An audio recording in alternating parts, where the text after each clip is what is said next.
Bilis ng panahon, no? So 2025 na.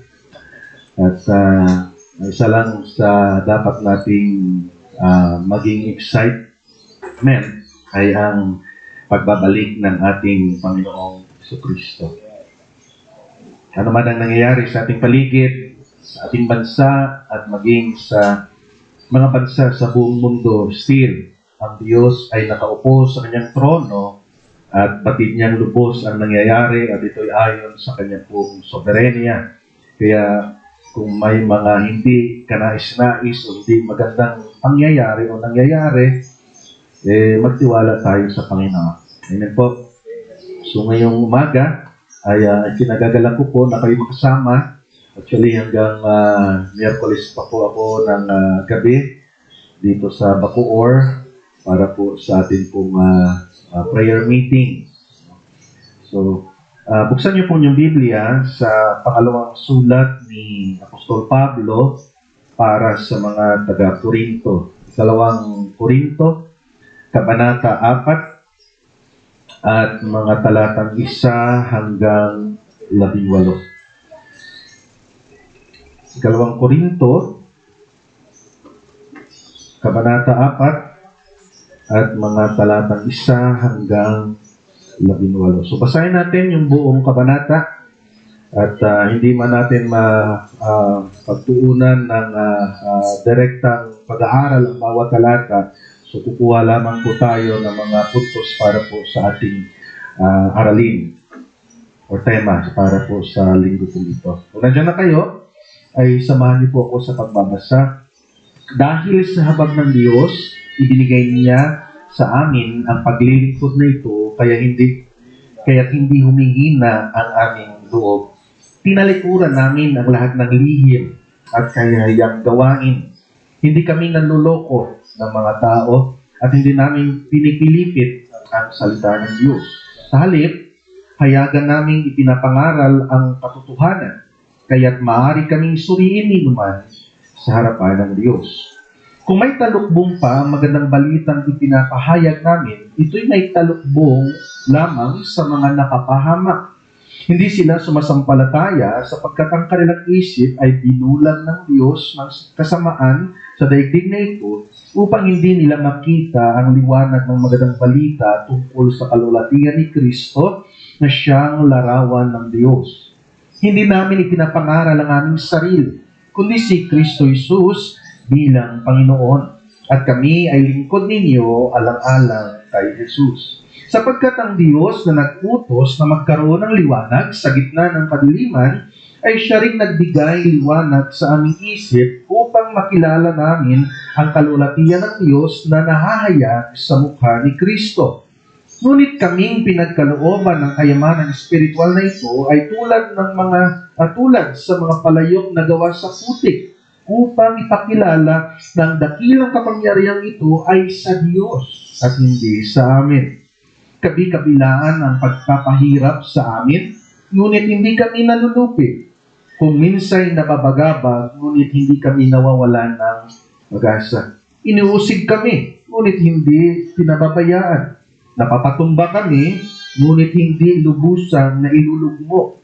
Lagi naming taglay sa aming katawan ang kamatayan ni Jesus upang sa pamamagitan ng aming katawan ay mahayag ang kanyang buhay.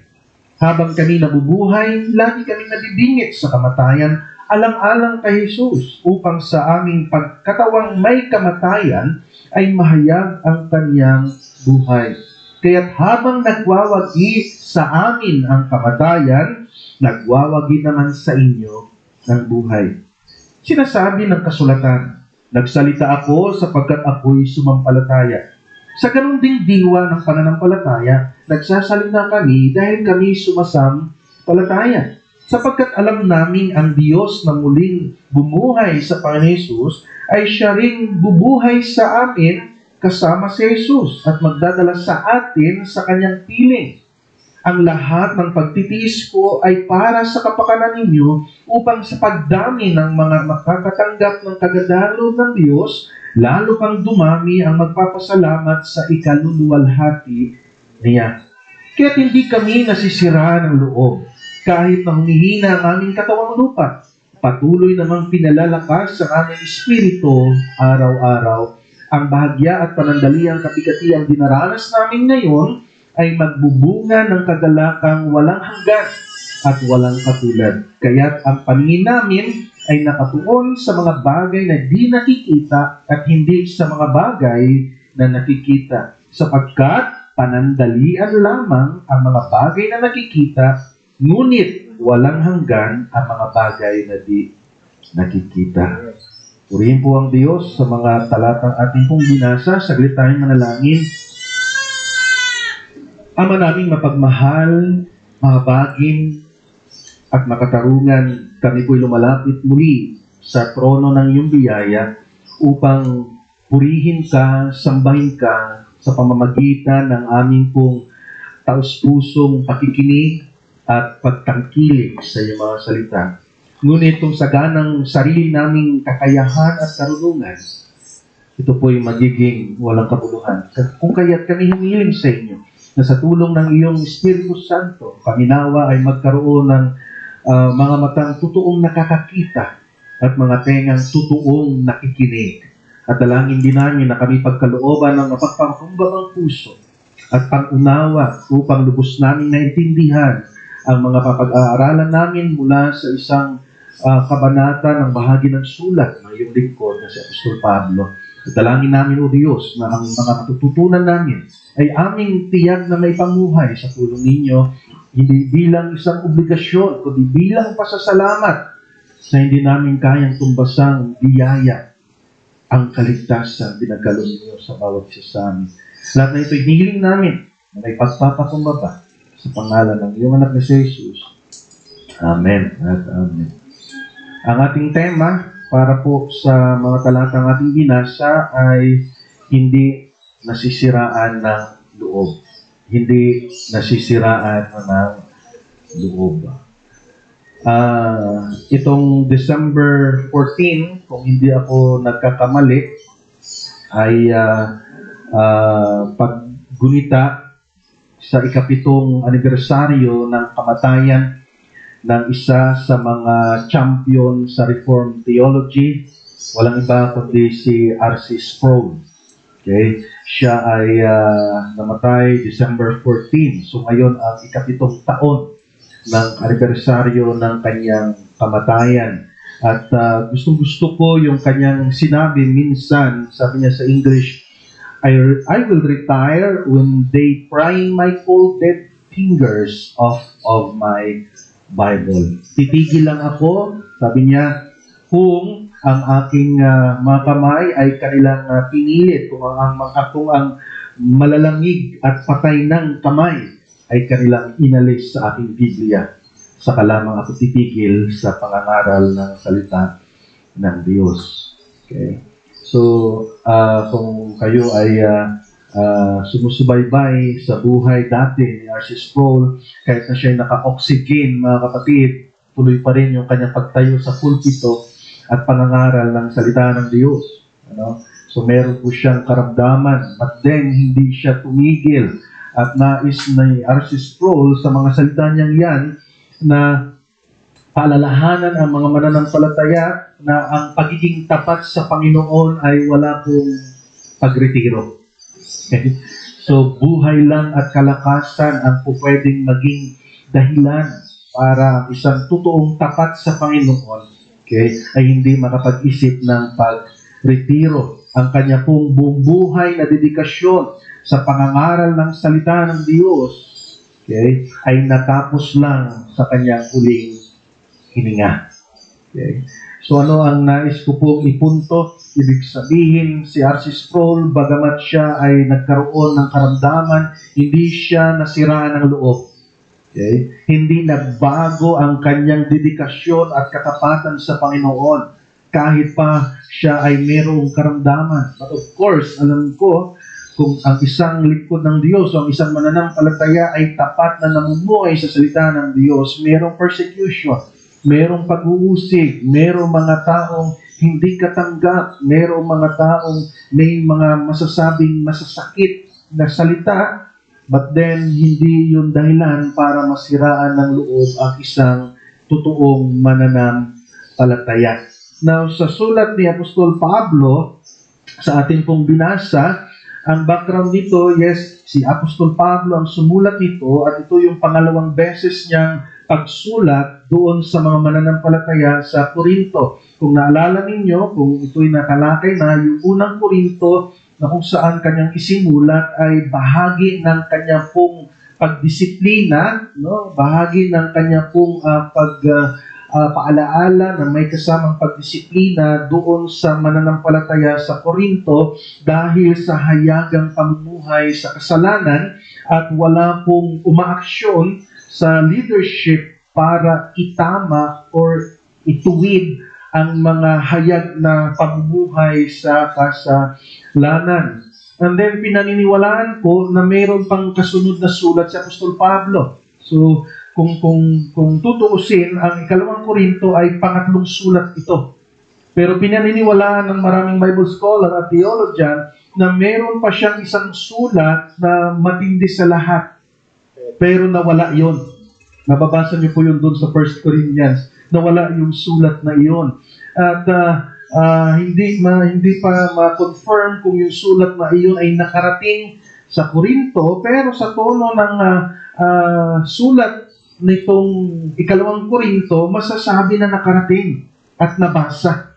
Kasi nag-alala si Apostol Pablo or merong pag-aalala at ganoon din masasalamat dito po sa ikalawang Korinto na ito. Kasi nasaktan, namighati ang mga mananampalataya doon sa Korinto matapos na basahin, it's either yung unang sulat niya or yung pangalawang sulat na mayroong matinding pagkastigo sa kanila. Pero ang highlight ng ikalawang Korinto ay nagkaroon sila ng totoong pagsisisi.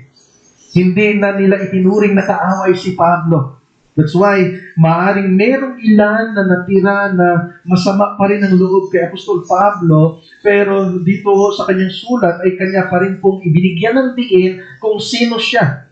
Na siya ay lingkod ni Kristo, pinili upang maglingkod sa Diyos. Okay? So yan po yung maiksing background nito pong ikalawang Korinto. That's why yung buong tema ng verse 4 patungkol sa huwag masiraan ng kalooban ang mga totoong mananampalataya. No? Maging sa Apostol Pablo, okay? Nabasa natin kanina sa verse 8 hanggang verse 12, no? Na kung saan siya man ay dumanas ng matinding paghihirap dahil sa kanyang pagsunod sa ating Panginoon Kristo. At maging ang ating Panginoon Kristo. No? Maaring ilan sa inyo ay nag-iisip na kung saan ang mananampalataya ay hindi makakaranas, hindi dadanas ng kapigatian, ng matinding hirap sa buhay. Hindi ko totoo yun. Okay. Ang totoo, sinabi ng Panginoon Isus na dito sa mundo, meron tayong kapighatian. Pero ang pangako doon ng Panginoon Isus, ngunit napagtagumpayan ko na iyon. Okay. Hindi mawawala ang persecution, hindi mawawala ang affliction, ang paghihirap, ang paninigati ng bawat totoong mananampalataya. Kasi maging sa Apostol Pablo, no, sa verse 8 at verse 12, kanya pong sinabi yung kanyang paghihirap. And then si Jesus Himself, ang bugtong na anak ng Diyos, okay? Siya rin ay tinukso ng dyablo para masiraan ang loob nung siya ay nasa hardin ng Gethsemane. No? Paborito ko pong banggitin ito nung siya ay nananalangin sa bahagi ng hardin ng Gethsemane, ilang minuto na lang siya iuulihin para litisin at ipako sa krus. Sinabi niya sa kanyang panalangin, Ama, umari huwag ko nang ituloy o inumin ang saro ng paghihirap. So ibig sabihin sa kanyang pagiging tao na tinutukso siya na huwag nang ituloy yung pagdurusa na hindi naman para sa kanya. Okay? So tinutukso siya, but then napagtagumpayan niya yun. Ano ang kanyang sinabi? Ngunit hindi ang kalooban ko, kundi ang kalooban mo ang siyang masusunod. Kayo ba ay nakakaranas na natutukso kayong masiraan ng loob? Ang bawat isa sa inyo? Hindi ka nag-iisa. Si Pablo, nakaranas. Ang ating Panginoon Kristo ay nakaranas. At lahat ng mga totoo mananampalataya.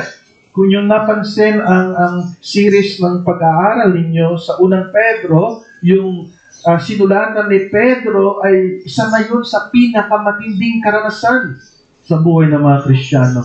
Okay? Involved doon yung physical, the persecution, pagpatay, pagpapahirap sa mga sinulatan ni Apostol Pedro. Kung ikaw ay minsan natutokso na masiraan ng loob sa iyong pananampalataya, hindi ka nag-iisa. At nawa itong pag-aaral natin sa umagang ito ay makapagdulot sa iyo ng kalakasan at katatagan sa buhay ng mananampalataya. So ang tanong, bakit mayroong pong pagsubok? Bakit mayroong tukso na dumarating sa mga mananampalataya? Why do we have temptation? So sa ating binasang talata kanina, mayroon pong dalawang binanggit sa Apostol Pablo na dahilan kung bakit tayo pinanghihinaan ng loob. Mga dahilan bakit pinanghihinaan tayo ng loob. And number 1 ay nasa verse 4. Meron tayong kaaway. Ano sabi sa verse 4? Hindi sila sumasampalataya sapagkat ang kanilang isip ay binulag ng Diyos ng kasamaan sa daigdig na ito, upang hindi nila makita ang liwanag ng magandang balita tungkol sa kaluwalhatian ni Kristo na siyang larawan ng Diyos. Now, yung konteksto ng verse 4 ay patungkol sa mga unregenerated people. Ito ay para tumutukoy sa mga hindi mananampalataya. Bakit hindi sumampalataya ang maraming tao na hindi pa mananampalataya? Dahil mayroon pong kaaway. Pansin niyo po yung salita, Diyos ng kasamaan sa daigdig na ito. Sa English, God of this world. Meron pong kaaway. At siya ay ang diablo. Siya si Satanas. Siya yung kaaway ng lahat ng mga totoong mananampalataya. Siya yung pumipigil sa taong makasalanan na makasumpong ng kapatawaran ng kasalanan. Okay? That's why meron tayong panghihina ng loob. Meron tayong kaaway. At tandaan natin, ang ating kaaway na ito, hindi natin nakikita. Ngunit siya ay makapangyarihan. Pero kahit siya ay makapangyarihan, hindi siya mas makapangyarihan sa Diyos. Ang kanyang pagkilos ay nasa ilalim ng authority at soberanya ng Diyos. Remember Job. No? Si Job ay dumating yung affliction sa kanyang buhay, galing sa diablo, galing kay Satanas, dahil po sa kapahintulutan ng Diyos. Okay? So meron tayong kaaway. At ano po ba ang meron sa kaaway na ito? Dito sa binabanggit ni Pablo na Diyos ng kasamaan sa daigdig na ito. Gusto ko lang i-emphasize yung salitang Diyos starts with small letter D. Hindi yan tumutukoy sa Diyos na lumikha ng langit at lupa. So, yung Diyos na capital letter D ay tumutukoy sa Creator natin. But then, kung may mabasa kayo na small letter D, it's either na tumutukoy yan sa Diyos-Diyosan or sa ating sarili. Okay? So, ano po ba meron sa ating kaaway na ito? Ano meron kay Satanas? Si Satanas po ay walang pakialam. Si Satanas po ay laging humahadlang para marinig ng tao ang ebanghelyo ni Kristo. Okay? Gagawa siya ng paraan upang ang ebanghelyo ni Kristo, ang magandang balita ng ating tagapagligtas na si Jesus, ay hindi mo marinig, hindi maunawaan ng tao. Okay? Pansin niyo po yung salita, binulag. Okay? Sabi niya dyan, sapagkat ang kanilang isip ay binulag ng Diyos ng kasamaan. Ibig sabihin talagang hinarangan niya yung pangunawa. At maraming paraan ng diablo. Sabi nga sa epistles ni Juan, na ang lahat sa mundo ay ginagamit ng diablo upang ibuyo ang tao sa kasalanan.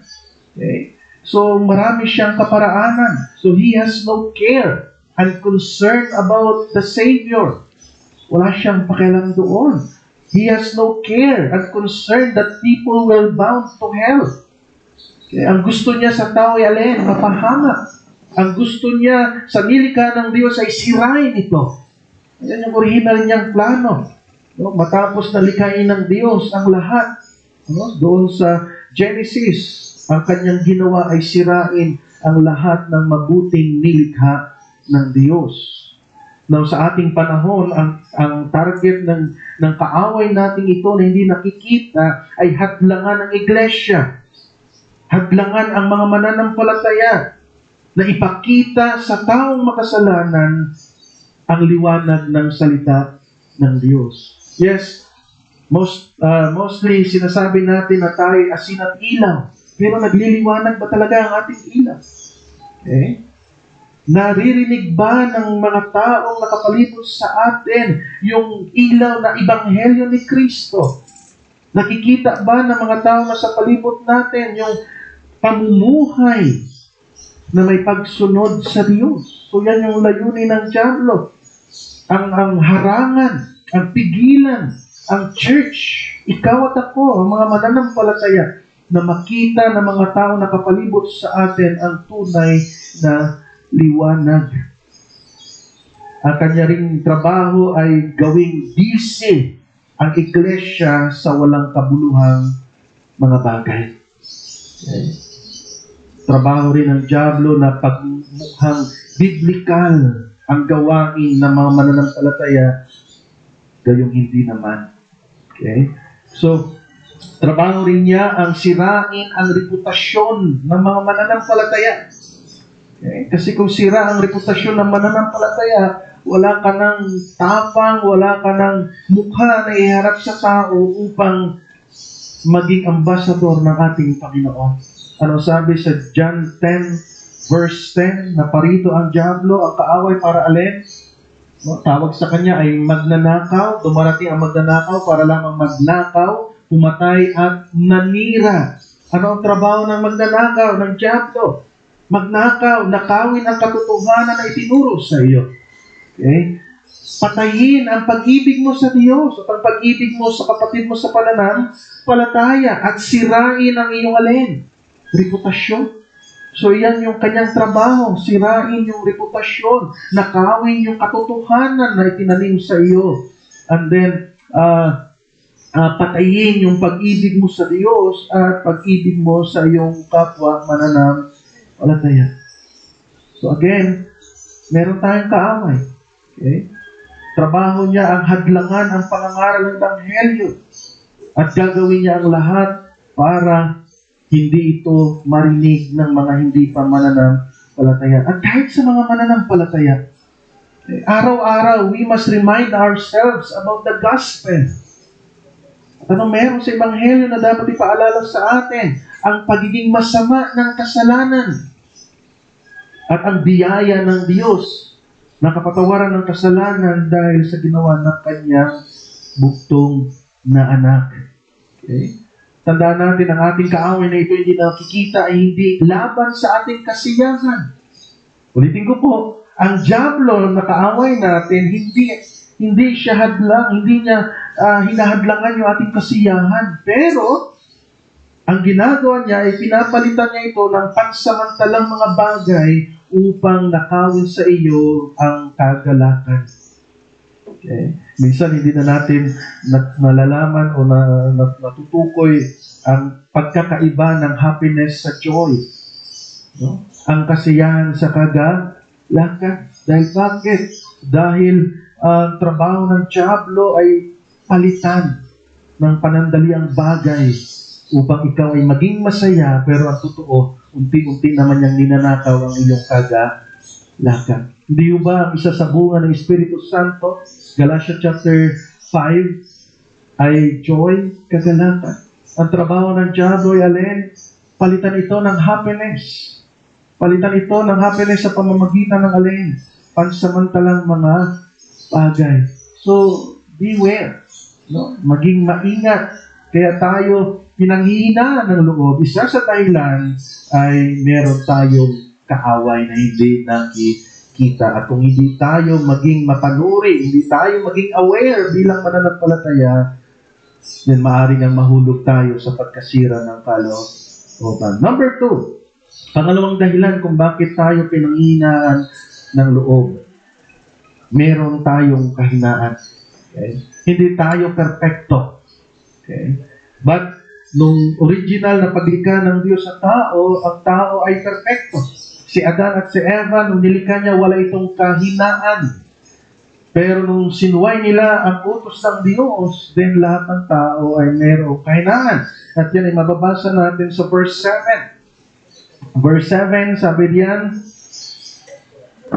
kaya't hindi... sorry.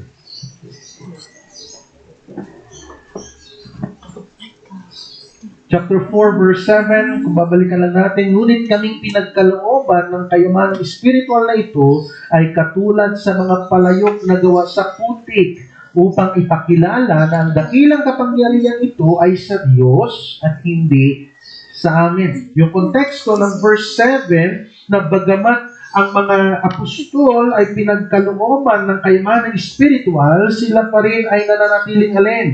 Katulad ng palayok, banga, ano pa ba ibang tawag sa palayok? Nababasagin kasi yari saan? Sa putik or sa luwad. Okay? Alam natin, di ba, sa basag palayok, bakit yun yung ginagamit para madaling alin? Mabasag. At yan mismo, yan yung eksaktong sinasabi ni Pablo sa kanilang kalagayan. Kami ay mga palayok na yari sa putik na kung saan ay pinagkalooban ng alin? Pinagkalooban ng kayamanang spiritual. And then yung purpose ng Diyos doon ay para ipakilala yung dakilang kapangyarihan ng Diyos at hindi para maipakita yung galing ng taong pinagkalooban. Ibig sabihin, ang tanging tumanggap ng kapurihan sa buhay ng mga mananampalataya walang iba kundi ang Diyos. Okay? So, ang pangalawa na dahilan kung bakit tayo pinanghinaan ng loob, meron tayong kahinaan. Tayo ay inhalintulad saan? Sa jars of clay. Sa palayok na yari sa putik, hindi yari sa bakal. Okay? Hindi yari sa matitibay na materyales, kundi saan yari? Gawa sa putik. Ibig sabihin, ito ay madaling mabasag. Ito ay madaling magkaroon ng limat or ng crack. Mabilis siyang mabasag. No? So tayo ay madalas na pinanghihinaan ng loob or tayo ay madalas na nasisiraan ng loob dahil sa ating kahinaan. So, di ba, kung meron tayong mga bagay sa bahay, porselana man yan or yari sa putik, na kung saan ay ating pinagdedekorasyon sa bahay, lagi natin iniiwasan na maabot ng mga maliliit na bata. Kasi bakit? Pag nahulog, sigurado alin? Basag. Masisira. Ganun din sa bote. Ba't ang matindi sa ginamit ni Pablo, yari sa putik. That's why, anong sabi sa atin ng Panginoon Kristo? Mariin na sinasabi ng Panginoon sa atin sa John 15 verse 5 na kung wala tayo sa Kanya, wala tayong magagawa. Alala nyo, yung John 15 verse 5, ito'y tungkol sa tunay na puno ng ubas. Sa verse 5, ako, sabi ni Jesus, ako ang puno ng ubas at kayo ang mga sanga. Ang nananatili sa akin at ako sa Kanya, ang siyang nagbubunga ng sagana sapagkat wala kayong magagawa kung kayo'y hiwalay sa akin. That's why we need Christ. Yes, we are like jars of clay, but Christ ang siyang dapat na maging pundasyon natin. And then pagdating, lipat tayo sa verse 7, yung pa rin pong John 15, kung nananatili kayo sa akin at nananatili sa inyo ang aking mga salita, hingin ninyo ang anumang nais ninyo at matutupad iyon para sa inyo. Ang sikreto ay alin kung tayo ay nananatili. Nakakita ba kayo ng sanga na hiwalay sa puno? Buhay? Uti-uting itong matutuyo at mamamatay. At pagka mamamatay at matutuyo at pag natuyo, ang sarap alin? Igatong. Ang sarap silaban. Tama? And same thing sa mga mananampalataya. Dapat tayo nakakabit sa puno. Dapat tayo konektado kay Kristo. Dapat tayo babad sa Kanyang salita. Kung nais natin na tayo magtagumpay, kung nais natin na tayo maging matatag. So yan yung dalawa na binanggit na Apostol Pablo sa ating pong mga talata na dahilan kung bakit tayo pinanghihinaan ng loob. Number 1, meron tayong kaaway. And then number 2, meron tayong kahinaan. That's why we need Christ. Dapat tayong maging konektado sa ating Panginoong Jesucristo. So ang aking tanong, tayo ba ay lumago na since nung time na tayo ay napabilang sa kaharian ni Kristo? Tayo ba ay lumago na? Okay. Kailan yung time na kayo po ay naging mananampalataya? Kailan yung time na napamahal kayo sa salita ng Diyos? Kailan yung time na nagsimula kayong maging masunurin? Siniutos ng Diyos. And then kung tandaan nyo yon, kung ihambing nyo sa panahon na ito, ikaw ba'y lumago? Kung dati ikaw ay may takot, kung dati ikaw ay laging nag-aalala sa mga bagay na mangyayari pa lang, sa mga bagay hindi mo tiyak na mangyayari. Ngayon, may pagbabago po ba? So, yan po yung katanungan na nais ng Panginoon na sagutin mo. At kung you are faithful enough na kayang sagutin na wala akong pinaglago, then that's the time na gumawa ka ng hakbang. Okay? Gumawa ka ng hakbang na na ikaw ay dapat lumalago. So now, talakayin natin ano ang mga dahilan kung bakit hindi dapat nasisiraan ng loob ang mga mananampalataya. Ang mananampalataya po hindi dapat nasisiraan ng loob. At dapat alam natin ito. Okay? Kaya nga yung tema natin ay hindi nasisiraan ng loob. Sino ang mga mananampalataya? Pwedeng manghina, magkaiba po yung salitang manghina sa nasisiraan. Okay? Pwedeng manghina ang kalooban pero hindi masisiraan ng kalooban. So ano-ano ang mga dahilan bakit hindi nasisiraan ng loob ang mga mananampalataya? Number 1, ang ebanghelyo ng ating Panginoon. Verse 5 and verse 6, kung babalikan natin, verse 5 at verse 6, sabi diyan, hindi namin ipinapangaral ang aming sarili, kundi si Kristo Jesus bilang Panginoon at kami ay lingkod ninyo alang-alang kay Jesus. Sapagkat ang Diyos na nag-utos na magkaroon ng liwanag sa gitna ng kadiliman. So anong tinutukoy nito? Yung creation, Genesis 1:1. Sa pasimula ay kadiliman. And then, ang Diyos na nagsabi magkaroon ng liwanag, same thing sa buhay ng mga makasalanan na dating madilim, hindi nakakaunawa ng Ebanghelyo, ang siyang ring nag-alis ng kadiliman at pinalitan ng liwanag. So sabi diyan, sa verse 6, sapagkat ang Diyos na nag-utos na magkaroon ng liwanag sa gitna ng kadiliman, ang siya ring nagbigay liwanag sa aming isip, upang makilala namin ang kaluwalhatian ng Diyos na nahahayag sa mukha ni Kristo. Bakit hindi nawawalan o nasisiraan ng loob ang mananampalataya? Una, dahil sa ebanghelyo ng ating Panginoon. Meron tayong tinanggap na pinaka-importante sa lahat. At itong tinanggap natin, ito ang siyang dahilan kung bakit nakakapamuhay tayo ng may kapanatagan sa harapan ng Diyos. At yun ang kapatawaran ng kasalanan sa pamamagitan ni Kristo. Yun yung tinanggap natin. We have a precious and eternal treasure that every sinners need the most. Meron kang dala. At kailangan yun ng iyong kapwa. Lahat ng tao bound to hell. Lahat tayo. Pero dahil sa biyaya ng Diyos, ibinigay niya ang kanyang bugtong na anak. At dahil binuksan na ng Diyos ang iyong madilim na pag-iisip, na unawaan mo, dala-dala mo yung treasure na yun. At dapat hindi ka masira ng loob kasi bakit? Para ito sa kanila. May napanood akong movie, nakalimutan ko na yung title.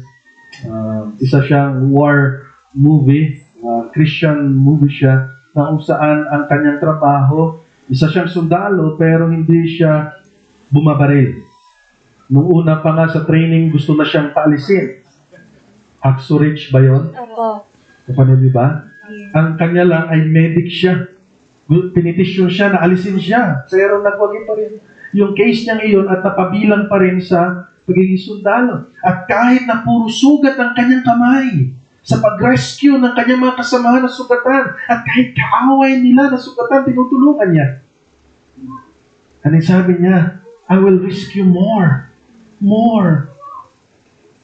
At bilang Kristiyano, may treasure kang hawak. Yung Ebanghelyo ni Kristo na nagligtas sa iyo. That's why hindi ka dapat masira ng loob. They need you. Kailangan ka ng mga hindi mananampalataya. At maaaring ang mga mananampalataya ito ay mga kamag-anak mo pa. Mahal mo sa buhay. Tinatawag mo silang friends or best friends. Ba't ang tanong, naibahagi mo na ba ang Ebanghelyo ni Kristo na tinanggap mo? Naibahagi mo ba sa kanila? That's why we do not lose heart. Hindi tayo dapat masiraan ng loob. Dahil bakit? Dahil sa Ebanghelyo ng ating Panginoon. Na anong sabi ni Pablo sa Roma chapter 1 verse 16? Na hindi niya ikinahihiya. Hindi ko ikinahiya, sabi ni Pablo, ang magandang balita sa ibang salin, the good news, okay? The gospel of Christ. Bakit? Sapagkat, pansinin niyo po ito ang kapangyarihan ng Diyos. Ano yung salitang ito? Yung Ebanghelyo, yung mabuting balita. Yun yung eksklusibo na paraan ng Diyos para alin? Para sa kaligtasan ng bawat sumasampalataya. Una sa mga Hudyo, sa mga Israelita, na mga rebelde sa Diyos, and then, gayon din sa mga Griego, sa ibang salin, Gentiles, unto all the nations. Okay? So, ang tanging paraan ng Diyos para iligtas ang makasalanan na papuntang impyerno ay ang alin? Ebanghelyo. That's why si Pablo hindi nasisiraan ng loob. Anong sabi niya doon kanina sa verse 8 hanggang verse 9? Kabi-kabilaan yung pagpapahirap sa kanila. Pero hindi sila nalulupig. Ano ibig niyang sabihin? Hindi nalulupig ang aming misyon na ipangaral ng Ebanghelyo ni Kristo. Kasi bakit? Yun yung kapangyarihan ng Diyos para iligtas ang bawat sumasampalataya. Andin yung pananampalatayang iyon ay sinasabi rin ni Pablo sa Roma chapter 10 verse 17. Ang pananampalataya ay bunga ng pakikinig. Pakikinig ng Ebanghelyo ng ating Panginoong Jesucristo. So mga kapatid, ikaw at ako bilang mananampalataya, hindi dapat masiraan ng loob sapagkat meron tayong tinanggap na Ebanghelyo ng Panginoon na siyang kapangyarihan ng Diyos kung ito'y ibabahagi mo sa iyong kapwa upang sila ay iligtas, kung sila ay sasampalataya.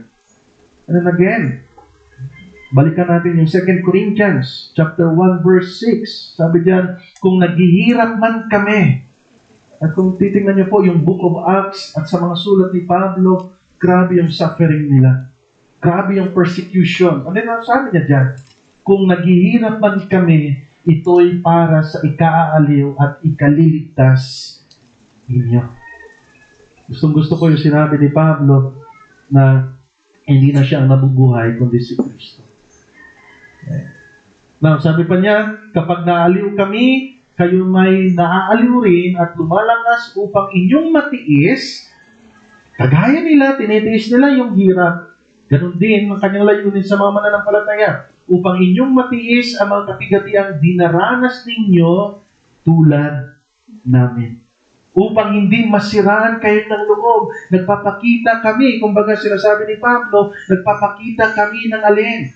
Pagtitiis, upang maging ganun din kayo. Alang-alang saan? Alang-alang sa Ebanghelyo ng ating Panginoong Jesucristo. Bakit hindi tayo masisiraan ng loob? Una, dahil sa Ebanghelyo ng Panginoon. Ito ang kailangan ng mundo. Ito ang kailangan ng mga mahal natin sa buhay. Are they safe? Okay. Sila ba'y sumampalataya na? Kung sila'y sumasampalataya, sila ba'y sumusunod? Maraming tao nagsasabi, sila'y sumasampalataya pero hindi nakikita sa pamumuhay. Ang totoong pananampalataya ay nakikita sa pagsunod. Now, number 2, na dahilan bakit hindi dapat masiraan ng loob ang mananampalataya, the help of the Lord. Ang tulong ng Panginoon. Ano sabi ni Pablo sa verse 8 to 9?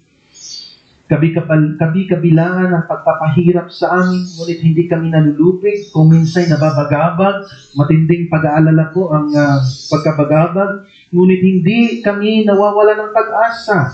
Inuusig kami, ngunit hindi pinababayaan. Napapatumba kami, ngunit hindi lubusang na ilulugmok. Yung salitang hindi lubusang na ilulugmok, matapos na matumba ay alin, ay hindi na ako babangon. No. Hindi ganyan ang mga mananampalataya. And then sabi pa niya, lagi naming taglay sa aming katawan ang kamatayan ni Jesus upang sa pamamagitan ng aming katawan ay mahayag ang kanyang buhay. So ang number 2 na dahilan kung bakit hindi nasisiraan ng loob ang mananampalataya dahil sa tulong ng Panginoon. Yes, mayroong sufferings, mayroong pains because of obedience, because of your faith. But, yung biyaya ng Diyos ang siyang tumutulong sa atin. Okay? Ang biyaya ng Diyos ang tumutulong sa atin. Ito ay sapat at dakila kaysa anumang paghihirap. Tandaan niyo po yan. No? Kung ikaw ay dumaranas ng mga paghihirap, physically, financially, huwag mong kalilimutan na nandyan lagi ang biyaya ng Diyos na siyang tumutulong sa atin. Okay? Hindi yan inaalis ng Diyos sa mga totoong mananampalataya o sa mga totoong nagsumasampalataya sa Kanya. And again, merong binanggit si Pablo sa chapter 1, verse 4 to 5. Yan pa rin kung 2 Corinthians chapter 1, verse 4 to verse 5, sabi niya rito, inaaliw niya kami sa aming mga kapigatian upang sa pamamagitan ng kaaliwang tinanggap natin sa Kanya ay maaliw naman namin sa mga nahahapis, sapagkat kung gaano karami ang aming paghihirap dahil sa aming pakikipag-isa kay Kristo, gayon din naman karami ang aming kaaliwan kay Kristo. The more na dumarami yung ating pong paghihirap dahil sa ating pagsunod, the more na nakakaranas tayo ng maraming pagtulong ng Diyos. At kapag nararanasan natin yun, then meron tayong nasasabi, meron tayong naibabahagi sa ibang mga tao na nakakaranas din ng ganoong pagsubok sa buhay. Kinukwento natin na ang Diyos ay tapat, na ang biyaya ng Diyos ang tumutulong sa atin. Naalala ninyo yung salitang, you cannot give what you don't have. Paano mo masasabi na sapat ang biyaya ng Diyos na tumutulong sa iyo kung ikaw mismo hindi dumaranas ng pangangailangan? At kahangahangang tignan na tayo ay ginagamit ng Diyos na maging comfort sa mga taong dumaranas din ng gayong klaseng mga kapighatian. Ano ba ang sabi ng pamosong unang Korinto chapter 10 verse 13? Ito yung pinanghawakan ko noong ang aking asawa ay hindi pa naooperahan. Anong sabi? Unang Korinto chapter 10 verse 13, wala pang pagsubok na dumating sa inyo na hindi nararanasan ng ibang tao. Ano sunod? Tapat ang Diyos at hindi niya ipapahintulot na kayo'y subukin nang higit sa inyong makakaya. Sa halip, pagdating ng pagsubok, bibigyan niya kayo ng lakas upang makayanan ito at ng paraan upang malampasan ito. Wow! Ayan ang pangako ng Diyos sa mga mananampalataya. Okay? Na mayroon pong kapagsubukan. At ang susi, kung babasahin niyo po yan sa English, ang susi po para hindi masiraan ng kalooban ng isang mananampalataya na dumadaan sa pagsubok is endurance. Ang tiisin ito. Okay? Ang tiisin ang pagsubok, endure the affliction. Yan po yung sikreto para hindi masiraan ang loob. Tiisin ito. Alang-alang sa Panginoon. So ano yung dahilan para hindi masiraan tayo ng loob? Number 1, ang Ebanghelyo ng Panginoon. And then number 2, ang tulong ng Panginoon. Now let's go to number 3. The pattern of the Lord. Ang halimbawang ipinakita ng Panginoon. Ang halimbawa ng Panginoon.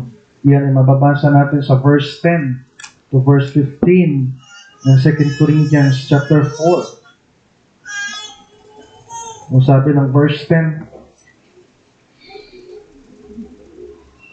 lagi naming taglay sa aming katawan ang kamatayan ni Jesus upang sa pamamagitan ng aming katawan ay mahayag ang kanyang buhay. Ano ibig sabihin ni Pablo? Lagi naming taglay sa aming katawan ang kamatayan ni Jesus. Okay?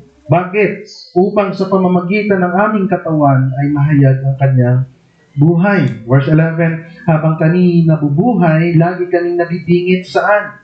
Sa kamatayan. Alang-alang kay Jesus upang sa aming katawang may kamatayan ay mahayag ang kanyang buhay. Kaya't habang nagwawagi sa amin ang kamatayan, nagwawagi naman sa inyo ang buhay. Sinasabi ng kasulatan, nagsalita ako sapagkat ako'y sumampalataya. Sa ganun ding diwa ng pananampalataya. Nagsasalita kami dahil kami sumasampalataya. Sapagkat alam namin ang Diyos na muling bumuhay sa Panginoon Hesus, ang siya ring bubuhay sa amin kasama ni Hesus at magdadala sa atin sa kanyang piling. Ang lahat ng pagtitiis ko ay para sa kapakanan ninyo upang sa pagdami ng mga nakakatanggap ng kagandahang loob ng Diyos, lalo pang dumami ang magpapasalamat sa ikaluluwalhati niya.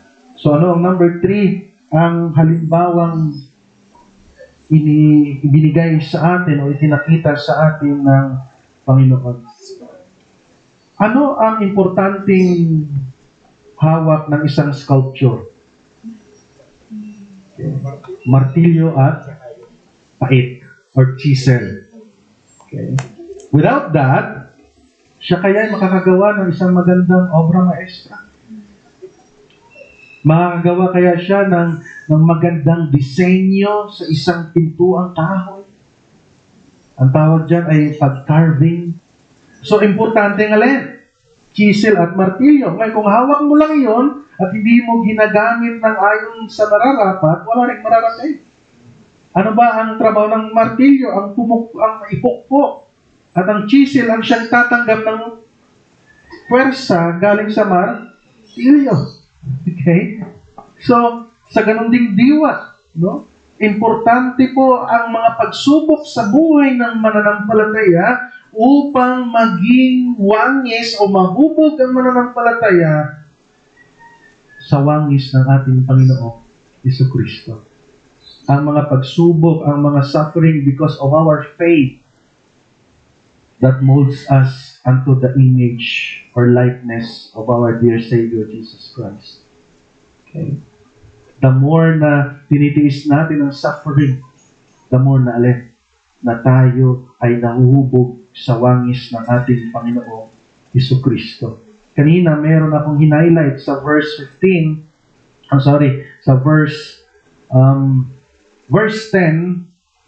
sabi diyan, lagi naming taglay sa aming katawan ang kamatayan ni Jesus. So, ibig sabihin noon, okay, na kanilang binabata, tinitiis ang anumang hirap at maging ang kamatayan.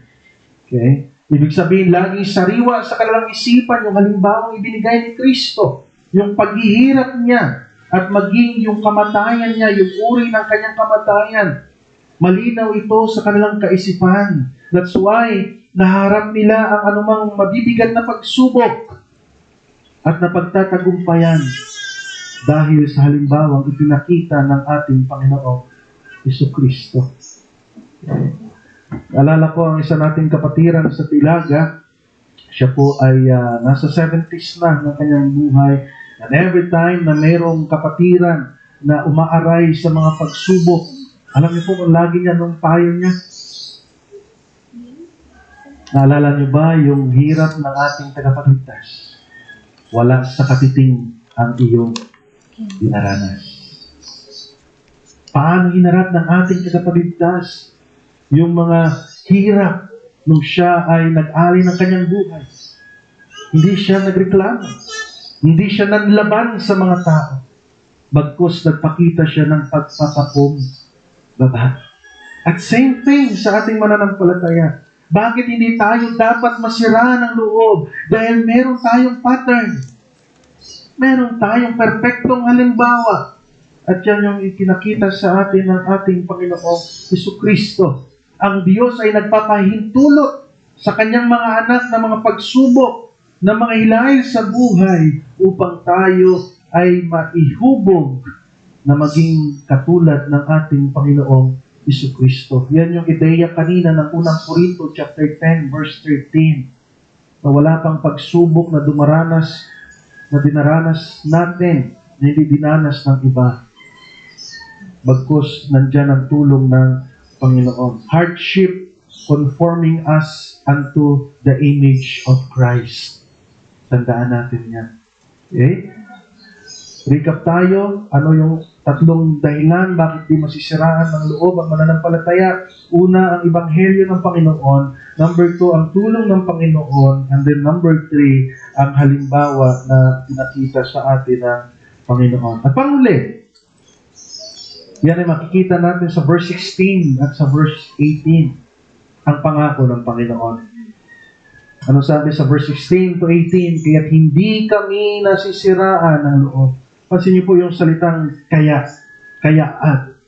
At tinutukoy dyan ay yung mga naunang mga talata. Okay?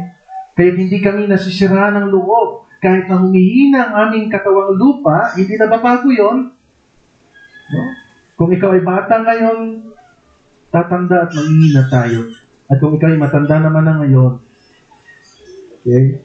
Yun yung realidad. Ano sabi rito? Kaya kahit na humihina ang aming katawang lupa, patuloy namang pinalalakas ang aming espiritu araw-araw. Ang bahagya at panandaliang kapigatiang dinaranas namin ngayon ay magbubunga ng kagalakang walang hanggan at walang katulad. Anong sabi ni Pablo patungkol sa dinaranas na kapigatian ng mga mananampalataya? Panandalian. Okay? Kinumpara niya saan? Magbubunga ng kagalakang walang hanggan at walang katulad, walang kapares, walang katapusan naman ang alin. Ang kagalakang matatamo. Kumpara sa panandaliang paghihirap or kapigatiang dinaranas natin dito sa mundo. Then verse 18, kaya't ang paningin namin ay nakatuon sa mga bagay na di nakikita at hindi sa mga bagay na nakikita. Ibig sabihin, nakatuon saan? Sa mga pangako ng Diyos. Ang pangako ba'y nakikita na? At alam natin na ang Diyos ay tapat sa kanyang mga pangako. Okay? Sapagkat panandalian lamang ang mga bagay na nakikita, ngunit walang hanggan ang mga bagay na di nakikita. Ang ika-4 na dahilan bakit hindi masisiraan ng loob ang mananampalataya dahil sa mga pangako ng Diyos. At ano yung unang pangako na meron ng Diyos sa atin? The crown of glory. Ang korona ng kaluwalhatian. Sa English, weight of glory. Yung naghihintay na bigat ng kaluwalhatian matatamo ng bawat isang mananampalataya. Okay? Sino sa inyo ang involved sa sports? Okay. Pagka ikaw ay sumali sa sports, nasa iyong kamay na ang gantimpala. Pero alam mo kung anong igagantimpala, tama? Kaya ka nagtitraining, kaya ka nagsisikap, at kapag ka nandun ka na sa race, kung yan mga itakbuhin, ibinibigay mo ngayong alin? Yung best mo. Yung lahat ng natutunan mo, ini-apply mo. Bakit? Dahil doon sa gantimpalang iyon. Same thing for us believers. May pangako ang Diyos. Alam niyo po, yung corona ang kalwalhatian, medyo magaan lang or medyo hindi ganun ka klaro yung sinasabi diyan. But then yung English na weight of glory, may naghihintay na kamangha-manghang bagay. Hindi natin alam na inihanda ang Diyos para sa atin. Okay? Sabi diyan ni Pablo sa verse 17 kanina, ang bahagya at panandaliang kapigatian dinaranas namin ngayon ay magbubungan ng kagalakang walang hanggan. Ini-imagine niyo po ba ano meron sa kaharian ng Diyos balang araw? Ano inihanda ng Diyos para sa akin? I am a sinner. Ang dapat kong tanggapin is punishment. But because of His Son, because of Christ, ay binigyan niya ako ng alin? Ng karamatang maging tagapagmana kasama ni Kristo. At ano yung mamanay na iyon? Yan yung nagbibigay lakas sa mga apostol. Sabi niya dyan, magbubunga ng kagalakang walang hanggan. Take note, pagka ipinagkaloob na ng Diyos, yung kalwalatian, yung bigat ng kalwalatian na iyon, magbubunga ng walang hanggang kagalakan. Sino sa inyo hanggang ngayon natutuwa pa kayo sa cellphone niyo? Baka nag-iisip ka na alin? Palitan. Kasi marami nang lumabas na bago. O di kaya TV. O di kaya salamin. Okay? Walang bagay sa mundong ito na nananatili. Pero ano ang inihanda ng Diyos para sa mga totoong mananampalataya? Magdudulot ito, pag nakita mo ito, pag ipinagkaloob ito ng Diyos sa iyo, pagharap mo sa Kanya, magdudulot ito ng walang hanggang kagalakan. Walang katapusan na kagalakan. At yan yung isa sa mga dahilan kung bakit ang mga apostol ay alin? Hindi nasisiraan ng loob. Okay? Na kung nabasa niyo po yung pahayag, mayroong pagbanggit kung ano ang itsura ng langit. Okay? But then, ang revelation or pahayag is more on symbolic. Okay? Pero malalasap natin doon ang bahagya kung ano meron sa langit. At sabi doon, ang langit, ang kalsada sa langit ay lantay ng ginto.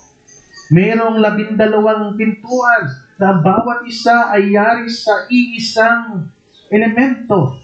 Yung buong pinto, kung yun ay yari sa gold, yung buong pinto ay gold. At 12 yun. Okay? And then yung pader, may mga layer na yari sa elemento. It's either ruby, pilak, marami po mga binanggit doon. And then sa langit ay alin, wala nang pagkakasala. Hindi na magkakasala ang sinumang naroon. Hindi na magkakasakit. Wala nang problema. Lahat ng mga bagay dito sa mundo ay lilipas na. At sa langit, puro alin? Kagalakan. Kung ano ang nawala, kung ano yung naiwala ni Adan at ni Eva sa hardin ng Eden, nandoon sa kaharian ng Diyos balang araw. That's the weight of glory. Okay? Hindi na magkakasala, wala nang kamatayan, wala nang pagtanda. Kung iiyak ka man, papahirin ng iyong Panginoon ang luha na pumapatak sa iyong mga mata.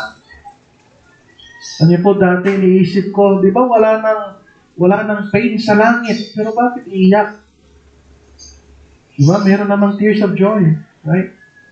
Pag nakita mo, yung tagapagligtas, may butas yung kanyang kamay at kanyang paa. Pag nakita mo siya lumalapit sa inyo o ikaw lumalapit sa kanya, hindi ka ba yuyuko sa kanyang harapan, hindi ka ba lulod sa kanyang harapan at iyak, maraming salamat for saving me, Lord. And then yung tears, dadaloy na hindi mo namamalayan sa iyong mata.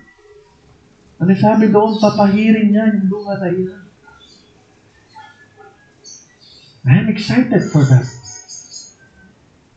Excited ako sa araw na iyon. Kasi hindi ako nararapat mapunta sa langit. Dahil ako'y makasalanan. Pero dahil sa biyaya at habag ng Diyos, na siyang bumago at bumabago sa akin.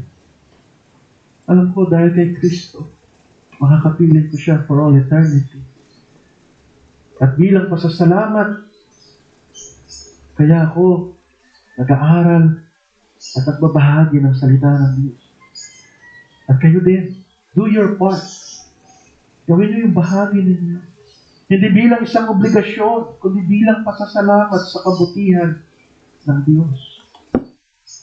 Number 2 na pangako ng Panginoon ay ang kanyang muling pagbabalik. The second coming of Christ. Alam niyo po ang aso, kung kayo mayroong pet na aso, pag kayo umalis, hindi niyo siya isinama, meron kayo mahal sa buhay na naiwan, meron kang halimbawa, gamit na sarili mong motor, o di kaya kung naglalakad ka man, mapapansin nang naiwan mo sa bahay, pagka ikay paparating, yung buntot ng aso, kumakawag. Alam niya na ikaw, malapit na sa kanya. Eh, ang aso ko sa bahay, bagamat nakatali, kilalan niya ang tunog ng motor ko. Yung andar ng motor ko. Sabi ng ay asawa, sabi niya, hindi ko nga naririnig yung tunog ng motor ko, pero pag nakita ko yung aso mo, alam ko malapit ka na. Nandyan ka na sa tabi-tabi. Kasi bakit? Tuwan-tuwa na yan. Mga kapatid, ganyan ba tayo sa panahon na ito? Nararamdaman mo na ba na malapit nang bumalik ang Panginoon? Kung napapansin nyo nangyayari sa ating mundo, sa ating bansa, sa maraming professing Christian, ano sabi sa Biblia? Matthew 24, marami ang manlalamig sa pananampalataya. Okay. Maraming mga Kristiyano nalalamig sa pananampalataya. Hindi dapat natin ikatuwa, kundi maging bahagi tayo na sila'y paalalahanan. At yung nangyayari sa mga bansa, mismo sa bayang pinili ng Diyos, ang Israel. Okay? So, mga kapatid, nawa maging katulad tayo ng ating alagang aso. Nararamdaman natin na siya ay malapit na. Nararinig natin yung yabag ng kanyang lakad pabalik. At kung nararamdaman mo yon, mag-iingat ka sa iyong pamumuhay. Magsisikap kang maging tapat sa Kanya upang datnan Kanya na alin, tapat at masipag. So yung pangalawa, Christ's promise of return. Ang pangako niya ng Kanyang muling pagbabalik. At panguli, pagtitiwala na alam ng Diyos, na nalalaman ng Diyos ang Kanyang ginagawa. Mga kapatid, ang Diyos ay sovereign. At siya ang may hawak sa lahat ng pangyayari sa mundo. Yes, there are part na mga nangyayari sa mundo hindi natin maintindihan. Minsan, kina-question natin, ito bang nangyayari? Ito ay bahagi na ng plano ng Diyos, pinahintulutan niya. But yun yung sinasabi ng Biblia. Maging ang Israelita, ang kanilang 70 years na pagkaalipin sa ilalim ng notorious na pamamahala ng Babylonian Empire, ay bahagi ng alin? Plano ng Diyos. Kay Abraham pa lang, sinabi na ng Diyos, wala pa yung mismong Israel, si Abraham pa lang, pero pinagpauna na ng Diyos na yung kanyang magiging lahi ay maalipin sa isang bansa ng mahigit 400 taon. At yan yung Ehipto. Sinabi na yan ng Diyos noon. So makikita mo na ang Diyos ang siyang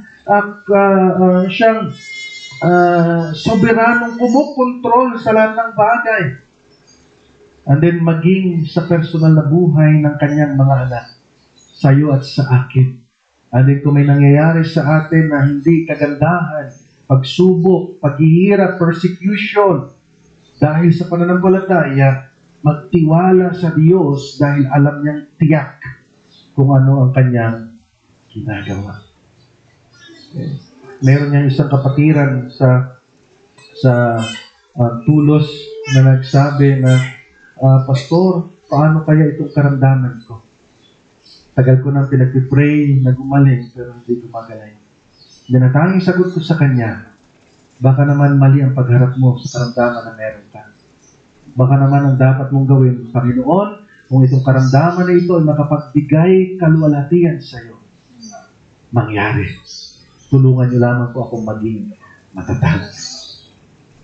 Okay. Minsan kasi nahawaan tayo ng prosperity gospel. Ano ba meron sa prosperity gospel? Hindi na maubusan ng laman ng iyong wallet. Hindi ka na magkakasakit. Na pagka pinanalangin mo ang kapwa mo na may sakit, gagaling agad. Hindi gano'n. Kung yun nga ay totoo, kumusta naman si Pablo? Si Pablo, 3 beses niyang iniluhod sa Diyos na alisin sa kanya yung tinatawag niyang tinik sa laman. Pero inalis ba ng Diyos? Hindi. Dahil habang nasa kanya yun, napaparangalan ng Diyos sa kanya buhay at nagsisilbing pamalo ni Satanas sa kanya upang huwag siyang magmataas. Huwag siyang magmalaki, kundi kanyang ipagmalaki ang kabutihan ng Diyos sa kanyang buhay. Muli, ang 4 na dahilan kung bakit hindi ka masiraan ng loob bilang mananampalataya. Una, dahil sa Ebanghelyo ng Panginoon na tinanggap mo na kailangan ng maraming taong nakapalibot sa iyo. Number 2, dahil sa tulong ng Panginoon.